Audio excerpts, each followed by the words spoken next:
Hey there, it's Mike from CurrentWare. Today we're going to go over how to set up report profiles. If you have a report that you'd love to run or you'd like to get emailed out to you automatically, you can set up a report profile. So once you have the report type, criteria, your users and groups selected, and a reporting period, you can save a profile by selecting Save Profile and giving it a name. Once saved, it will be in your report profile dropdown.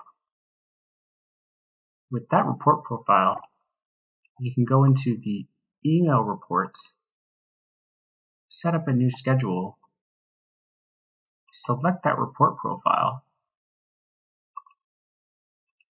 choose the email you want it to go out to. What format, either PDF or XLS. How frequently you want it to go out.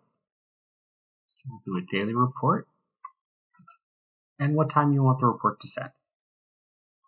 So let's send it at 9 o'clock p.m. Add that to the schedule. And now you'll get that profile for sites visited for the accounting team every day at 9 p.m.